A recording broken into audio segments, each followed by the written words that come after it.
സകലത്തിന്റെയും സൃഷ്ടാവും പിതാവുമായ ദൈവത്തിന്റെയും കർത്താവായ യേശുക്രിസ്തുവിന്റെ നാമത്തിൽ ഏവർക്കും സ്നേഹവന്ദനം. ഇന്ന് സെപ്റ്റംബർ 3. ഇന്ന് നമ്മൾ വായിക്കുന്ന ആദ്യത്തെ വായനാഭാഗം രാജാക്കന്മാർ 2-ാം പുസ്തകം 8-ാം അധ്യായം. രാജാക്കന്മാർ 2-ാം പുസ്തകം 8-ാം അധ്യായം 1-ാം വാക്യം മുതൽ. അനന്തരം ഏലീശ തന്റെ മകനെ ജീവിപ്പിച്ചു കൊടുത്തിരുന്ന സ്ത്രീയോട്, നീയും നിന്റെ ഭവനവും പുറപ്പെട്ട് എവിടെയെങ്കിലും പരദേശവാസം ചെയ്തുകൊള്ളുവിൻ. യഹോവ ഒരു ക്ഷാമം വരുത്തുവാൻ പോകുന്നു. അത് 7 സംവത്സരം ദേശത്തുണ്ടായിരിക്കും എന്ന് പറഞ്ഞു. ആ സ്ത്രീ എഴുന്നേറ്റ് ദൈവപുരുഷൻ പറഞ്ഞതുപോലെ ചെയ്തു. അവളും ഭവനവും ഫെലിസ്ത്യ ദേശത്ത് പോയി 7 സംവത്സരം പരദേശവാസം ചെയ്തു. 7 സംവത്സരം കഴിഞ്ഞിട്ട് അവൾ ഫെലിസ്ത്യ ദേശത്ത് നിന്ന് മടങ്ങി വന്നു. പിന്നെ അവൾ തന്റെ വീടും നിലവും സംബന്ധിച്ച് രാജാവിനോട് സങ്കടം ബോധിപ്പിപ്പാൻ ചെന്നു. അന്നേരം രാജാവ് ദൈവപുരുഷന്റെ ബാല്യക്കാരനായ ഗേഹസിയോട് സംസാരിക്കുകയും, ഏലീസ ചെയ്ത വൻ കാര്യങ്ങളൊക്കെയും നീ എന്നോട് വിവരിച്ചു പറക എന്ന് കൽപ്പിച്ചു. മരിച്ചുപോയവനെ ജീവിപ്പിച്ച വിവരം അവൻ രാജാവിനെ കേൾപ്പിക്കുമ്പോൾ തന്നെ അവൻ മകനെ ജീവിപ്പിച്ചു കൊടുത്തിരുന്ന സ്ത്രീ വന്ന് തന്റെ വീടും നിലവും സംബന്ധിച്ച് രാജാവിനോട് സങ്കടം ബോധിപ്പിച്ചു. അപ്പോൾ ഗേഹസി, യജമാന രാജാവേ, ഇവൾ തന്നെ ആ സ്ത്രീ. ഏലീസ ജീവിപ്പിച്ചു കൊടുത്ത മകൻ ഇവൻ തന്നെ എന്ന് പറഞ്ഞു. രാജാവ് സ്ത്രീയോട് ചോദിച്ചപ്പോൾ അവളും അത് വിവരിച്ചു പറഞ്ഞു. രാജാവ് ഒരു ഉദ്യോഗസ്ഥനെ നിയമിച്ചു. അവൾക്കുണ്ടായിരുന്നതൊക്കെയും അവൾ ദേശം വിട്ടു പോയ നാൾ മുതൽ ഇതുവരെയുള്ള നിലത്തിന്റെ ആദായവും അവൾക്ക് കൊടുപ്പിക്കണം എന്ന് കൽപ്പിച്ചു. അനന്തരം ഏലീശ ദമേശേക്കിൽ ചെന്നു. അന്ന് ആരാം രാജാവായ ബെൻഹദദ് ദീനം പിടിച്ച് കിടക്കുകയായിരുന്നു. ദൈവപുരുഷൻ വന്നിട്ടുണ്ട് എന്ന് അവന് അറിവ് കിട്ടി. രാജാവ് ഹസായേലിനോട് ഒരു സമ്മാനം എടുത്തുകൊണ്ട് ദൈവപുരുഷനെ ചെന്ന് കണ്ട്, ഈ ദീനം മാറി എനിക്ക് സൗഖ്യം വരുമോ എന്ന് അവൻ മുഖാന്തരം യഹോവയോട് ചോദിക്ക എന്ന് പറഞ്ഞു. അങ്ങനെ ഹസായേൽ ദമേശേക്കിലെ വിശേഷ വസ്തുക്കളിൽ നിന്നൊക്കെയും എടുത്ത് 40 ഒട്ടക ചുമടുമായി അവനെ ചെന്ന് കണ്ട് അവന്റെ മുമ്പിൽ നിന്നു. നിന്റെ മകൻ അരാം രാജാവായ ബെൻഹദദ് എന്നെ നിന്റെ അടുക്കൽ അയച്ചു. ഈ ദീനം മാറി എനിക്ക് സൗഖ്യം വരുമോ എന്ന് ചോദിക്കുന്നു എന്ന് പറഞ്ഞു. അതിന് എലീശ, നീ ചെന്ന് അവനോട്, നിനക്ക് നിശ്ചയമായിട്ട് സൗഖ്യം വരും എന്ന് പറക. എന്നാൽ അവൻ നിശ്ചയമായി മരിച്ചു പോകുമെന്ന് യഹോവ എനിക്ക് വെളിപ്പെടുത്തി തന്നിരിക്കുന്നു എന്ന് പറഞ്ഞു. പിന്നെ അവന് ലജ്ജ തോന്നുവോളം അവൻ കണ്ണു പറിക്കാതെ അവനെ ഉറ്റുനോക്കി ദൈവപുരുഷൻ കരഞ്ഞു. യജമാനൻ കരയുന്നത് എന്ത് എന്ന് ഹസായേൽ ചോദിച്ചതിന് അവൻ, നീ ഇസ്രായേൽ മക്കളോട് ചെയ്യുവാനിരിക്കുന്ന ദോഷം ഞാൻ അറിയുന്നത് കൊണ്ട് തന്നെ. നീ അവരുടെ ദുർഗങ്ങളെ തീയിട്ട് ചുടുകയും അവരുടെ യൗവനക്കാരെ വാൾ കൊണ്ട് കൊല്ലുകയും അവരുടെ കുഞ്ഞുങ്ങളെ അടിച്ചു തകർക്കുകയും അവരുടെ ഗർഭിണികളെ പിളർക്കുകയും ചെയ്യും എന്ന് പറഞ്ഞു. ഈ മഹാകാര്യം ചെയ്യുവാൻ നായായിരിക്കുന്ന അടിയൻ എന്തുമാത്രമുള്ളൂ എന്ന് ഹസായേൽ പറഞ്ഞത് ഏലീശ, നീ അരാമിൽ രാജാവാകും എന്ന് യഹോവ എനിക്ക് വെളിപ്പെടുത്തി തന്നിരിക്കുന്നു എന്ന് പറഞ്ഞു. അവൻ ഏലീശായെ വിട്ട് പുറപ്പെട്ട് തന്റെ യജമാന്റെ അടുക്കൽ വന്നപ്പോൾ, ഏലീശ നിന്നോട് എന്തു പറഞ്ഞു എന്ന് അവൻ ചോദിച്ചു. നിനക്ക് നിശ്ചയമായി സൗഖ്യം വരും എന്ന് അവൻ എന്നോട് പറഞ്ഞു എന്ന് അവൻ ഉത്തരം പറഞ്ഞു. പിറ്റേന്നാൾ അവൻ ഒരു കമ്പിളി എടുത്ത് വെള്ളത്തിൽ മുക്കി അവന്റെ മുഖത്തിട്ടു. അതിനാൽ അവൻ മരിച്ചുപോയി. ഹസായേൽ അവന് പകരം രാജാവായി തീർന്നു. ഇസ്രായേൽ രാജാവായ ആഹാബിന്റെ മകനായ യോരാമിന്റെ 5-ാം ആണ്ടിൽ യഹോശാഫാത്ത് യഹൂദയിൽ രാജാവായിരിക്കുമ്പോൾ തന്നെ യഹൂദ രാജാവായ യഹോശാഫാത്തിന്റെ മകൻ യഹോരാം രാജാവായി. അവൻ വാഴ്ച തുടങ്ങിയപ്പോൾ അവന് 32 വയസ്സായിരുന്നു. അവൻ 8 സംവത്സരം യെരുശലേമിൽ വാണു. ആഹാബിന്റെ മകൾ അവന് ഭാര്യയായിരുന്നത് കൊണ്ട് അവൻ ആഹാബിന്റെ ഗൃഹം ചെയ്തതുപോലെ ഇസ്രായേൽ രാജാക്കന്മാരുടെ വഴിയിൽ നടന്ന് യഹോവയ്ക്ക് അനിഷ്ടമായുള്ളത് ചെയ്തു. എങ്കിലും യഹോവ തന്റെ ദാസനായ ദാവീദിനോട് അവനും അവന്റെ മക്കൾക്കും എന്നേക്കും ഒരു ദീപം നൽകും എന്ന് വാഗ്ദാനം ചെയ്തിരുന്നത് കൊണ്ട് അവന്റെ നിമിത്തം യഹൂദായെ നശിപ്പിപ്പാൻ തനിക്ക് മനസ്സായില്ല. അവന്റെ കാലത്ത് ഏദോമ്യർ യഹൂദായുടെ മേലധികാരത്തോട് മത്സരിച്ച് തങ്ങൾക്ക് ഒരു രാജാവിനെ വാഴിച്ചു. അപ്പോൾ യഹോരാം സകല രഥങ്ങളുമായി സായീരിലേക്ക് ചെന്നു. എന്നാൽ രാത്രിയിൽ അവൻ എഴുന്നേറ്റ് തന്നെ വളഞ്ഞിരുന്ന ഏദോമരെയും രഥനായകന്മാരെയും തോൽപ്പിച്ചു. ജനം തങ്ങളുടെ കൂടാരങ്ങളിലേക്ക് ഓടിപ്പോയി. അങ്ങനെ ഏദോമ്യർ യഹൂദായുടെ മേലധികാരത്തോട് ഇന്ന് വരെ മത്സരിച്ച് നിൽക്കുന്നു.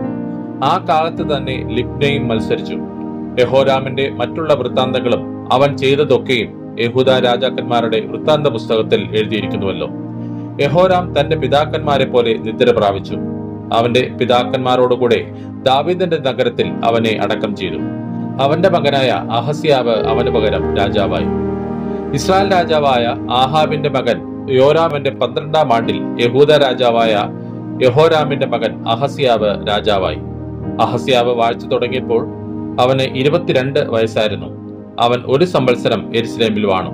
അവന്റെ അമ്മയ്ക്ക് അഥല്യ എന്നു പേർ. അവൾ ഇസ്രായേൽ രാജാവായ ഒമ്രിയുടെ പൗത്രിയായിരുന്നു. അവൻ ആഹാബ് ഗൃഹത്തിന്റെ വഴിയിൽ നടന്ന് ആഹാബ് ഗൃഹം ചെയ്തതുപോലെ യഹോവയ്ക്ക് അനിഷ്ടമായുള്ളത് ചെയ്തു. അവൻ ആഹാബിന്റെ ഗൃഹത്തോട് സംബന്ധമുള്ളവൻ ആയിരുന്നുവല്ലോ. അവൻ ആഹാബിന്റെ മകനായ യോരാമിനോടുകൂടെ ഗിലെയാദിലെ രാമോത്തിലേക്ക് ആരാം രാജാവായ അഹസായനോട് യുദ്ധം ചെയ്യുവാൻ പോയി. എന്നാൽ ആരാമ്യർ യോരാമിനെ മുറിവേൽപ്പിച്ചു. ആരാം രാജാവായ അസായലിനോടുള്ള യുദ്ധത്തിൽ രാമയിൽ വെച്ച് അരാമ്യർ തന്നെ വെട്ടിയ മുറിവുകൾക്ക് ഇസ്രായേലിൽ വെച്ച് ചികിത്സ ചെയ്യേണ്ടതിന് യോരാം രാജാവ് മടങ്ങിപ്പോയി. ആഹാബിന്റെ മകനായ യോരാം രോഗിയാകൊണ്ട് യഹൂദ രാജാവായ യഹോരാമിന്റെ മകൻ അഹസ്യാവ് ഇസ്രായേലിൽ അവനെ കാണുവാൻ ചെന്നിരുന്നു. ഇന്ന് നമ്മൾ വായിക്കുന്ന 2-ാമത്തെ വായനാ ഭാഗം വിലാപങ്ങൾ 4-ാം അധ്യായം. വിലാപങ്ങൾ 4-ാം അധ്യായം 1-ാം വാക്യം മുതൽ. അയ്യോ, പൊന്നു മങ്ങിപ്പോയി, നിർമ്മല തങ്കം മാറിപ്പോയി. വിശുദ്ധ രക്തങ്ങൾ സകല വീഥികളുടെയും തലയ്ക്കൽ ചൊരിഞ്ഞു കിടക്കുന്നു. തങ്കത്തോട് തുല്യരായിരുന്ന സിയോന്റെ വിശിഷ്ട പുത്രന്മാരെ കുശവന്റെ പണിയായ മൺപാത്രങ്ങളെ പോലെ എണ്ണിയിരിക്കുന്നതെങ്ങനെ? കുറുനരികൾ പോലും മുല കാണിച്ച് കുട്ടികളെ കുടിപ്പിക്കുന്നു. എന്റെ ജനത്തിന്റെ പുത്രിയോ മരുഭൂമിയിലെ ഒട്ടകപ്പക്ഷിയെ പോലെ ക്രൂരയായി തീർന്നിരിക്കുന്നു. മുല കൊടിക്കുന്ന കുഞ്ഞിന്റെ നാവ് ദാഹം കൊണ്ട് അണ്ണാക്കിനോട് പറ്റിയിരിക്കുന്നു. പൈതങ്ങൾ അപ്പം ചോദിക്കുന്നു, ആരും നുറുക്കി കൊടുക്കുന്നതുമില്ല. സ്വാദുഭോജ്യങ്ങളെ അനുഭവിച്ചു വന്നവർ വീഥികളിൽ പട്ടിണി കിടക്കുന്നു. ധൂമ്രവസ്ത്രം ധരിച്ചു വളർന്നവർ കുപ്പകളെ ആലിംഗനം ചെയ്യുന്നു. കൈ തോടാതെ പെട്ടെന്ന് മുറിഞ്ഞുപോയ സോദോമിന്റെ പാപത്തേക്കാൾ എന്റെ ജനത്തിന്റെ പുത്രിയുടെ അകൃത്യം വലുതാകുന്നു. അവളുടെ പ്രഭുക്കന്മാർ ഹിമത്തിലും നിർമ്മലന്മാരും പാലിലും വെളുത്തവരുമായിരുന്നു. അവരുടെ ദേഹം പവിഴത്തിലും ചുവപ്പുള്ളതും അവരുടെ ശോഭ നീലക്കല്ല് പോലെയും ആയിരുന്നു. അവരുടെ മുഖം കരിക്കട്ടയേക്കാൾ കറുത്തിരിക്കുന്നു. വീഥികളിൽ അവരെ കണ്ടിട്ട് ആരും അറിയുന്നില്ല. അവരുടെ ത്വക്ക് അസ്ഥികളോട് പറ്റി ഉണങ്ങി മരം പോലെ ആയിത്തീർന്നിരിക്കുന്നു. വാൾ കൊണ്ട് മരിക്കുന്നവർ വിശപ്പ് കൊണ്ട് മരിക്കുന്നവരിലും ഭാഗ്യവാന്മാർ. അവർ നിലത്തിലെ അനുഭവമില്ലായകയാൽ ബാധിതരായി ക്ഷീണിച്ചു പോകുന്നു. കരുണയുള്ള സ്ത്രീകൾ തങ്ങളുടെ പൈതങ്ങളെ സ്വന്തം കൈകൊണ്ട് പാകം ചെയ്യുന്നു. അവർ എന്റെ ജനത്തിൻ പുത്രിയുടെ നാശത്തിങ്കൽ അവർക്ക് ആഹാരമായിരുന്നു. യഹോവ തന്റെ ക്രോധം നിവർത്തിച്ച് തന്റെ ഉഗ്രകോപം ചൊരിഞ്ഞിരിക്കുന്നു. അവൻ സിയോനിൽ തീ കത്തിച്ച് അത് അതിന്റെ അടിസ്ഥാനങ്ങളെ ദഹിപ്പിച്ചു കളഞ്ഞു. വൈരിയുടെ ശത്രുവും യെരുശലേമിന്റെ വാതിലുകൾക്കകത്തു കടക്കുമെന്ന് ഭൂരാജാക്കന്മാരും ഭൂവാസികളാരും വിശ്വസിച്ചിരുന്നില്ല. അതിന്റെ നടുവിൽ നീതിമാന്മാരുടെ രക്തം ചൊരിഞ്ഞിട്ടുള്ള പ്രവാചകന്മാരുടെ പാപങ്ങളും പുരോഹിതന്മാരുടെ അകൃത്യങ്ങളും ഹേതുവായി അവർ കുരുടന്മാരായി വീഥികളിൽ ഉഴന്ന് രക്തം പുരണ്ട് നടക്കുന്നു. അവരുടെ വസ്ത്രം ആർക്കും തൊട്ടുകൂടാ. മാറുവിൻ, അശുദ്ധൻ, മാറുവിൻ, മാറുവിൻ, തുടരുത് എന്ന് അവരോട് വിളിച്ചു പറയും. അവർ ഓടി ഉഴലുമ്പോൾ അവർ ഇനി ഇവിടെ വന്ന് പാർക്കയില്ല എന്ന് ജാതികളുടെ ഇടയിൽ പറയും. യഹോവയുടെ നോട്ടം അവരെ ചിതറിച്ചു, അവൻ അവരെ കടാക്ഷിക്കയില്ല. അവർ പുരോഹിതന്മാരെ ആദരിച്ചില്ല, വൃദ്ധന്മാരോട് കൃപ കാണിച്ചതുമില്ല. വ്യർത്ഥ സഹായത്തിനായി നോക്കി ഞങ്ങളുടെ കണ്ണ് ഇപ്പോഴും മങ്ങുന്നു. രക്ഷിപ്പാൻ കഴിയാത്ത ജാതിക്കായി ഞങ്ങൾ ഞങ്ങളുടെ കാവൽ മാളികയിൽ കാത്തിരിക്കുന്നു. ഞങ്ങളുടെ വീഥികളിൽ ഞങ്ങൾക്ക് നടന്നുകൂടാതെ വണ്ണം അവർ ഞങ്ങളുടെ കാലടികൾക്ക് പതിയിരിക്കുന്നു. ഞങ്ങളുടെ അവസാനം അടുത്തു, ഞങ്ങളുടെ കാലം തികഞ്ഞു, ഞങ്ങളുടെ അവസാനം വന്നിരിക്കുന്നു. ഞങ്ങളെ പിന്തുടരുന്നവർ ആകാശത്തിലെ കഴുക്കളിലും വേഗമുള്ളവർ. അവർ മലകളിൽ ഞങ്ങളെ പിന്തുടർന്നു, മരുഭൂമിയിൽ ഞങ്ങൾക്കായി പതിയിരുന്നു. ഞങ്ങളുടെ ജീവശ്വാസമായി യഹോവയുടെ അഭിഷിക്തനായവൻ അവരുടെ കുഴികളിൽ അകപ്പെട്ടിരിക്കുന്നു. അവന്റെ നിഴലിൽ നാം ജാതികളുടെ മധ്യേ ജീവിക്കും എന്ന് ഞങ്ങൾ വിചാരിച്ചിരുന്നു. ഊസ് ദേശത്ത് പാർക്കുന്ന ഏദോം പുത്രിയെ സന്തോഷിച്ച് ആനന്ദിക്ക. പാനപാത്രം നിന്റെ അടുക്കലേക്കും വരും. നീ ലഹരി പിടിച്ച് നിന്നെ തന്നെ നഗ്നയാക്കും. സിയോൻ പുത്രിയെ, നിന്റെ അകൃത്യം തീർന്നിരിക്കുന്നു. ഇനി അവൻ നിന്നെ പ്രവാസത്തിലേക്ക് അയക്കയില്ല. ഏദോം പുത്രിയെ, അവൻ നിന്റെ അകൃത്യം സന്ദർശിക്കുകയും നിന്റെ പാപങ്ങൾ വെളിപ്പെടുത്തുകയും ചെയ്യും. ഇന്ന് നമ്മൾ വായിക്കുന്ന 3-ാമത്തെ വായനാഭാഗം അപ്പോസ്തലനായ പൗലോസ് കൊരിന്ത്യർക്ക് എഴുതിയ 2-ാം ലേഖനം 1ഉം 2ഉം അധ്യായങ്ങൾ. അപ്പോസ്തലനായ പൗലോസ് കൊരിന്ത്യർക്ക് എഴുതിയ 2-ാം ലേഖനം 1-ാം അധ്യായം 1-ാം വാക്യം മുതൽ. ദൈവേഷ്ടത്താൽ ക്രിസ്തുയേശുവിന്റെ അപ്പോസ്തലനായ പൗലോസും സഹോദരനായ തിമോഥെയോസും കൊരിന്തിലെ ദൈവസഭയ്ക്കും അഖായിൽ എല്ലായിടത്തുമുള്ള സകല വിശുദ്ധന്മാർക്കും കൂടെ എഴുതുന്നത്, നമ്മുടെ പിതാവായ ദൈവത്തിങ്കിൽ നിന്നും കർത്താവായ യേശുക്രിസ്തുവിങ്കിൽ നിന്നും നിങ്ങൾക്ക് കൃപയും സമാധാനവും ഉണ്ടാകട്ടെ. മനസ്സലിവുള്ള പിതാവും സർവാശ്വാസവും നൽകുന്ന ദൈവവുമായി നമ്മുടെ കർത്താവായ യേശുക്രിസ്തുവിന്റെ പിതാവായ ദൈവം വാഴ്ത്തപ്പെട്ടവൻ. ദൈവം ഞങ്ങളെ ആശ്വസിപ്പിക്കുന്ന ആശ്വാസം കൊണ്ട് ഞങ്ങൾ യാതൊരു കഷ്ടത്തിലുമുള്ളവരെ ആശ്വസിപ്പിക്കുവാൻ ശക്തരാകേണ്ടതിന് ഞങ്ങൾക്കുള്ള കഷ്ടത്തിലൊക്കെയും അവൻ ഞങ്ങളെ ആശ്വസിപ്പിക്കുന്നു. ക്രിസ്തുവിന്റെ കഷ്ടങ്ങൾ ഞങ്ങളിൽ പെരുകുന്നത് പോലെ തന്നെ ക്രിസ്തുവിനാൽ ഞങ്ങളുടെ ആശ്വാസവും പെരുകുന്നു. ഞങ്ങൾ കഷ്ടം അനുഭവിക്കുന്നുവെങ്കിൽ അത് നിങ്ങളുടെ ആശ്വാസത്തിനും രക്ഷയ്ക്കും ആകുന്നു. ഞങ്ങൾക്ക് ആശ്വാസം വരുന്നുവെങ്കിൽ അത് ഞങ്ങൾ സഹിക്കുന്ന കഷ്ടങ്ങൾ തന്നെ നിങ്ങളും സഹിക്കുന്നതിൽ നിങ്ങളുടെ ആശ്വാസത്തിനായി ഫലിക്കുന്നു. നിങ്ങൾ കഷ്ടങ്ങൾക്ക് കൂട്ടാളികൾ ആകുന്നത് പോലെ ആശ്വാസത്തിനും കൂട്ടാളികൾ എന്നറിയാൻ നിങ്ങൾക്ക് വേണ്ടി ഞങ്ങളുടെ പ്രത്യാശ ഉറപ്പുള്ളത് തന്നെ. സഹോദരന്മാരെ, ആസിയിൽ ഞങ്ങൾക്ക് ഉണ്ടായ കഷ്ടം നിങ്ങൾ അറിയാതിരിപ്പാൻ ഞങ്ങൾക്ക് മനസ്സില്ല. ജീവനോടിരിക്കുമോ എന്ന് നിരാശ തോന്നുമാറ് ഞങ്ങൾ ശക്തിക്ക് മീതെ അത്യന്തം ഭാരപ്പെട്ടു. അതെ, ഞങ്ങളിലല്ല, മരിച്ചവരെ ഉയർപ്പിക്കുന്ന ദൈവത്തിൽ തന്നെ ആശ്രയിപ്പാൻ തക്കവണ്ണം ഞങ്ങൾ മരിക്കുമെന്ന് ഉള്ളിൽ നിർണയിക്കേണ്ടി വന്നു. ഇത്ര ഭയങ്കര മരണത്തിൽ നിന്ന് ദൈവം ഞങ്ങളെ വിടുവിക്കുകയും ചെയ്യും.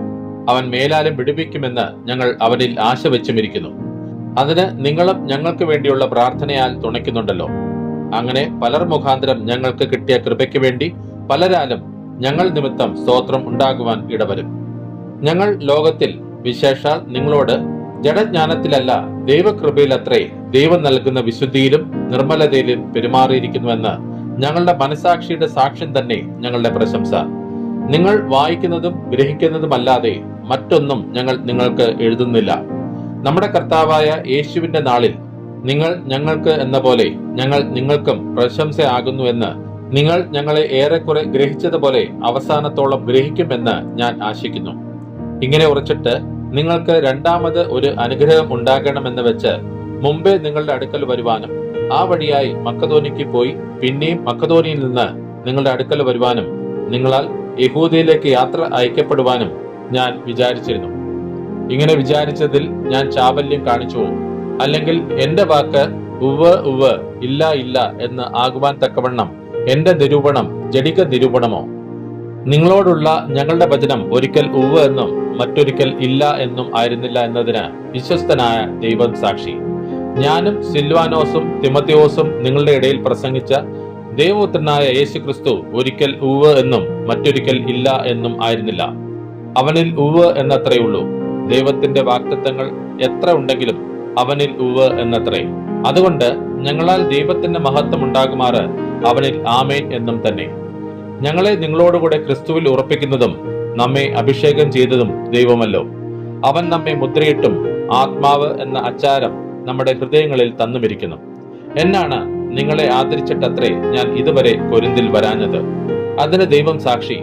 നിങ്ങളുടെ വിശ്വാസത്തിന്മേൽ ഞങ്ങൾ കർത്തൃത്വം ഉള്ളവർ എന്നല്ല, നിങ്ങളുടെ സന്തോഷത്തിന് ഞങ്ങൾ സഹായികൾ അത്രേ. വിശ്വാസ സംബന്ധമായി നിങ്ങൾ ഉറച്ചു നിൽക്കുന്നുവല്ലോ.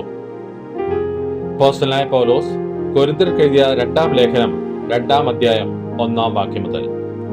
എന്നാൽ ഞാൻ വീണ്ടും നിങ്ങളുടെ അടുക്കൽ വരുന്നത് ദുഃഖത്തോടെ ആകരുത് എന്ന് ഞാൻ നിർണയിച്ചു. ഞാൻ നിങ്ങളെ ദുഃഖിപ്പിച്ചാൽ എന്നാൽ ദുഃഖിതനായവനല്ലാതെ എന്നെ സന്തോഷിപ്പിക്കുന്നത് ആർ? ഞാൻ ഇത് തന്നെ എഴുതിയത് ഞാൻ വന്നാൽ എന്നെ സന്തോഷിപ്പിക്കേണ്ടവരാൽ ദുഃഖം ഉണ്ടാകരുത് എന്ന് വെച്ചും എന്റെ സന്തോഷം നിങ്ങൾക്ക് എല്ലാവർക്കും സന്തോഷമായിരിക്കുമെന്ന് നിങ്ങളെ എല്ലാവരെയും കുറിച്ച് വിശ്വസിച്ചിരിക്കൊണ്ടും ആകുന്നു.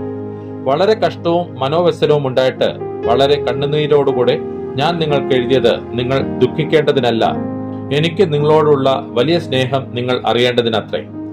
ഒരുവൻ എന്നെ ദുഃഖിപ്പിച്ചുവെങ്കിൽ അവൻ എന്നെ അല്ല, ഒരു വിധത്തിൽ ഞാൻ കണക്കിൽ ഏറെ പറയരുതല്ലോ, നിങ്ങളെ എല്ലാവരെയും ദുഃഖിപ്പിച്ചിരിക്കുന്നു. അവന് ഭൂരിപക്ഷത്താൽ ഉണ്ടായ ഈ ശിക്ഷ മതി.